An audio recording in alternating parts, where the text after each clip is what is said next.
Tout d'abord, bonjour. Alors aujourd'hui, je suis vraiment poussée à vous partager quelques conseils concernant les aidants familiaux.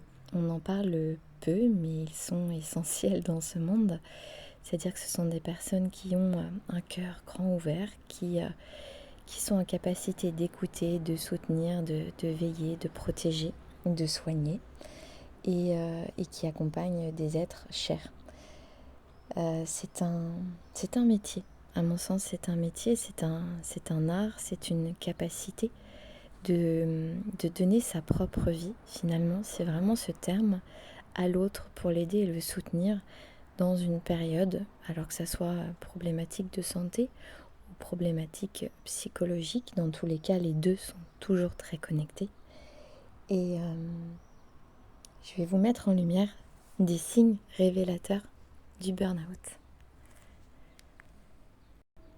Le premier signe va être un épuisement constant.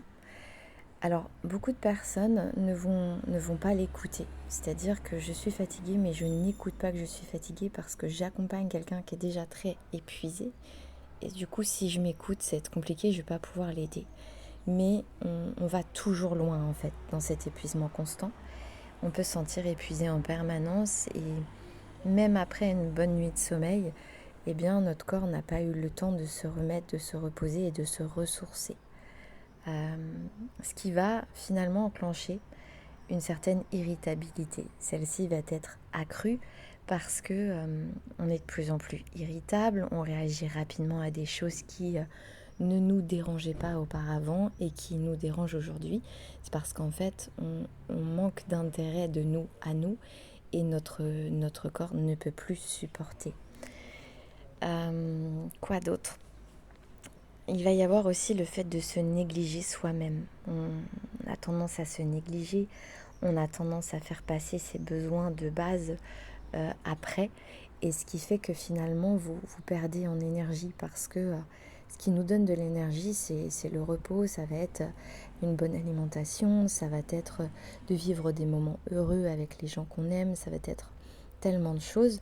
Mais lorsqu'on donne sa vie à un malade, à quelqu'un qui ne va pas, eh bien on en oublie ses propres besoins. Donc on néglige le soi. Ce qui va engendrer, alors tout va engendrer quelque chose et ce qui amène au burn-out, je pense que vous l'avez compris, une perte d'intérêt dans des activités qui vous passionnaient auparavant et qui d'un coup ne vous intéressent plus parce qu'en fait on n'a plus de temps, on est fatigué, on n'a plus d'intérêt, on perd comme si on perdait le goût à sa vie, et ce qui est normal parce qu'étant donné qu'on donne sa vie à quelqu'un d'autre, eh bien on ne nourrit plus sa propre vie. Donc notre propre vie s'éteint pour soutenir. Donc il y a vraiment une posture de sacrificiel et bien évidemment pas de jugement. C'est juste que beaucoup d'aidants aujourd'hui familiaux sont actifs euh, et, et finalement à un moment donné ces personnes on va devoir les aider parce qu'elles se sont éteintes pour laisser cette lumière à l'autre et pour l'aider.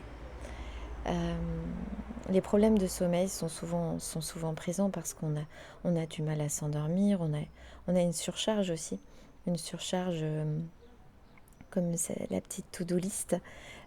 Quand on est organisé, on découpe les tâches pour éviter la surcharge, mais quand c'est ça, on a nos charges à nous et on a les charges de la personne que l'on aide, donc on a double dose, et là on compte pas s'il y a des enfants, s'il y a une famille, si voilà, le travail, voilà, ça ajoute tout cela. Donc imaginez la surcharge qui peut générer un aidant familial lorsque il doit tout gérer. Donc au niveau cognitif, il y a à un moment donné une difficulté à se concentrer parce que on a du mal à se concentrer sur des tâches simples. C'est que notre corps il est fatigué et il n'en peut plus, et donc cérébralement on est fatigué. Donc là on a quand même le côté physique et le côté mental, le côté intellectuel. Le fait d'être fatigué, le fait d'éteindre sa vie va enclencher un isolement social et finalement on ne prend pas le temps d'aller voir ses amis, on ne prend pas le temps d'aller voir la famille et on s'isole petit à petit. Donc c'est vraiment un cycle un cycle qui est pas confort et qui fait que ça vous éteint tout doucement. Des points sur lesquels il va falloir être vigilant, à mon sens, si dans ces quelques signes révélateurs du burn-out des aidants familiaux, vous remplissez tout du moins 5, on va dire 5-6 révélateurs, soyez vigilants au burn-out. Alors c'est un grand mot, c'est un mot à la mode, mais c'est un mot qui est important de suivre, et c'est important de s'écouter.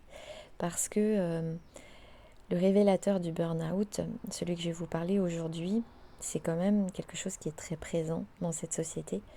C'est des nouvelles habitudes nocives. C'est-à-dire que vous pouvez développer de nouvelles habitudes nocives comme la consommation excessive d'alcool, de tabac, de drogue. Ça peut être vraiment tous ces points-là, mais en excès. Et cette énergie-là ne va pas nourrir les bonnes énergies. Elle va vous faire descendre dans le pire, du pire, du pire. Il n'y a aucune solution qui sera trouvée en consommant des produits nocifs pour votre corps, tout du moins dans une consommation excessive. Et vient ensuite les problèmes de santé, parce que la santé physique, la santé mentale se détériore avec des maux de tête qui est référé vraiment au côté cognitif, des douleurs corporelles, c'est que votre corps crie prends soin de moi, écoute-moi, repose-toi. Donc voilà, il y a vraiment de cet ordre-là. Et puis on peut avoir aussi des tensions artérielles élevées qui sont générées suite à tous ces points révélateurs du burn-out. Et la dernière, c'est un sentiment d'inutilité. On se sent inutile, on a du mal à trouver un sens à son rôle, est-ce qu'on fait bien, on va se remettre en question, on n'est pas des professionnels, on fait du mieux qu'on peut et on donne. Et finalement, on donne, c'est parce qu'on ne veut pas voir que la personne qu'on accompagne ne va pas. Si c'est un côté au niveau de la santé, on ne veut pas faire ce deuil, si deuil il y a à faire, mais en fait on ne veut absolument pas que ça ait lieu, donc on donne tout ce qu'on peut du plus profond de son cœur, du plus profond de ses tripes pour soutenir la personne, parce qu'en fait on veut garder cette personne auprès de nous et en fait on s'y perd. Donc ça, c'est les 10 signes révélateurs du burn-out.